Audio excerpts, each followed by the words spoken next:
All right, hello wine-drinking people. Time for more of what I've had to drink yesterday, and I've been looking forward to this month of October for a long time, man. We have so many great events going on in October. Hey, a lot of people starting to come down here to South Florida. It's starting to get a little cold up north. So, you know, I'm going to go with it. As many once-in-a-lifetime events as I can put on the calendar. We can get people to come and attend.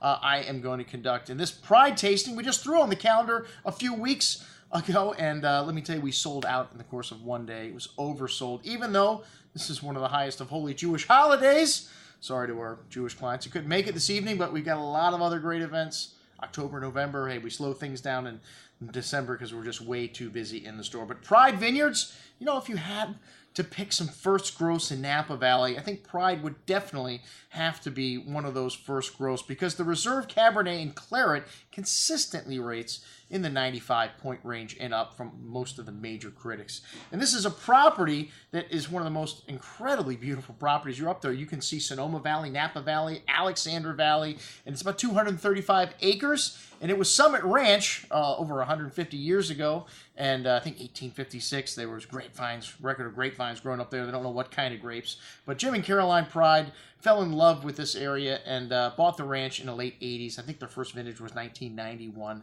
And then with Bob Foley's help, they turned this Pride label into one of the top labels in Napa Valley. And like I said, it's all vineyard related. When Bob Foley, who was at Markham Vineyards, made them famous for Merlot, came up there and saw this site, he said, this is hallowed ground. This is one of the greatest vineyard sites in all of Napa, Sonoma, or anywhere in the world. And these guys have proven that to be correct.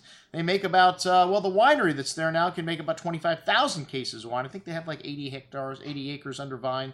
And they used to make the wine at Chapelet. Hard to believe they drove the grapes halfway all the way on the other side of the valley to make the wine until I think 1997 when they completed their own winery. And these guys, like I said, making some incredible wines. And they make quite a bit of their Cabernet Sauvignon, Napa, Sonoma. 5,000 cases is not a small amount. But the reserve wines, a couple hundred cases to just over 1,000 cases, so fairly limited, only available at the winery. And the kids have taken over now. Steve and Suzanne are in charge. Steve's the CEO. Suzanne and her husband, Stuart Byron, work on the sales side. And these guys today have taken on where their father, Jim, and I think Carolyn's still around. You know, it says it on their website anyways. And these guys have continued right where things left off there. Jim passed away in 2004 of cancer. And Pride, still one of our favorite wineries in Napa Valley today. Kudos to you guys. And a winemaker, Sally Johnson, who has taken the helm here, I think since 2007 or 8. And these new wines, the 2011s, some of the best 2011s that I've had. The Merlot, I think you could call a Cabernet drinker's Merlot, but it's so soft and velvety. It's unmistakably Merlot, especially when you have it amongst all these big cabs. We had one of the Merlots, one of their special ones, the Vintner Select Mountaintop Vineyard, right in the middle of all the cabs. It is a dead ringer for Merlot because it's just so sweet, and the tannins are just so velvety, soft in this wine. All right, we started out with, well, they do make a couple of whites. They're Viognier 2013, which a lot of people raving about 13 as being one of the greatest vintages of recent history in Napa Valley. This wine has a lovely succulent white peach and lychee nut fruit to the nose with a perfume kind of floral nuance, which Viognier is known for. Just a touch of white pepper spice there. A thick and viscous texture on the tongue, light cream, juicy peach, pear, and lychee fruit, and just a touch of that spice and some lovely perfume floral nuts. Not overly perfumey or oily in texture. Sometimes Viogniers can be a little hot. This one's got wonderful balance at 47.25. We only get a few cases of this one in South Florida a year. All right, on to the Cabernets. We start out with the old ones and the 2000 vintage, regular and reserve. And the 2000 vintage, they made 3,178 cases. And these 2000s drinking beautifully right now. This was not considered a good vintage in Napa, but, you know, you could tell the reserve was just the regular on steroids. Definitely a notch up. Sometimes you would say, well, what's the difference between a reserve and a regular Cabernet? There is no legal difference in this country, but with Pride, this is a selection of their best fruit every year. Goes in the reserve program.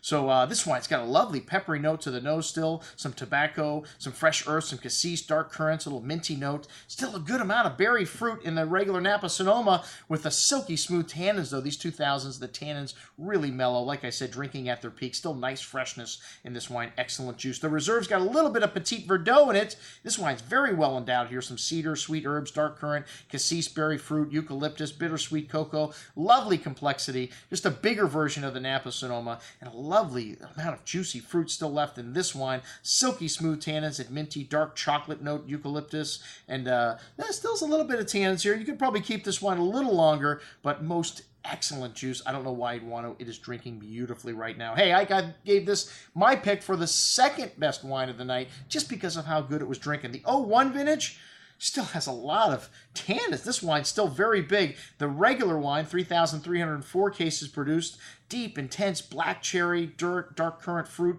fresh plowed earth, dark chocolate, espresso, mocha. Still some nice tannins here on the tongue. This wine's got a lot of fruit to match, though. This wine could go another decade or more in your cellar. Starting to drink nice right now. If you had a steak or some Beamster Gouda to mellow out those tannins, wow, long, layered finish. Lovely balance here. Most excellent juice.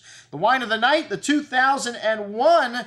Hey, the 2001 and 2003 were a toss-up. You know, this wine got 7 votes for first place and 1 vote for second place. So we always tally up. The wine that gets the most votes for first is the wine of the night. Just over 1,000 cases produced. Also a little bit of Petit Verdot in the 2001 reserve. An incredible bouquet here. Currants, fresh earth, dark chocolate, espresso, and more. Just rich and continuing to open up. Even better on the second day. That is the sign of a truly well-made wine. Big and chewy on the tongue. This wine's got a ton of decadent cassis, boysenberry, dark cherry fruit, rich and layered. Still needs some time here, some tannins on the finish. This wine, big, and it's got everything in balance, though. Killer juice. My pick for wine of the night. The 2002 Merlot, like I said, this is a special vineyard. They're select mountaintop, only 400 cases. This wine, it's just got a decadent bouquet of toffee, plum, dark cherry, chocolate truffles, sweet herbs. Wonderful complexity here. Wow, just incredible richness on the tongue. This wine's got a plush, velvety texture, ton of sweet fruit, and still nice freshness at the end. Really nice balance. This wine got 3 votes for first place. People really were loving this Merlot. 2 votes for second, making it the number 3 wine of the night. Most excellent juice. Definitely the best Merlot on the table. The 2002 Pride Reserve, also outstanding. Got a great vintage for Napa. This one had a beautiful bouquet, saddle leather, dark spices, tobacco, fresh earth, cassis, dark cherry, liqueur-like fruit. Big and chewy. Still a lot of tannins in this wine, but ripe and round. A little bit rounder than the 2001. This wine showing a little bit better, but still has wonderful fruit and great acidity to match here. This wine, most excellent juice. The 2003 was the highest rated wine, according to Robert Parker, and it did get the second place votes. 4 first place votes and a lot of second place votes. So this one got a lot of mentions. I guess you could say it got more votes than the 2001 did, but we always go on the first place votes.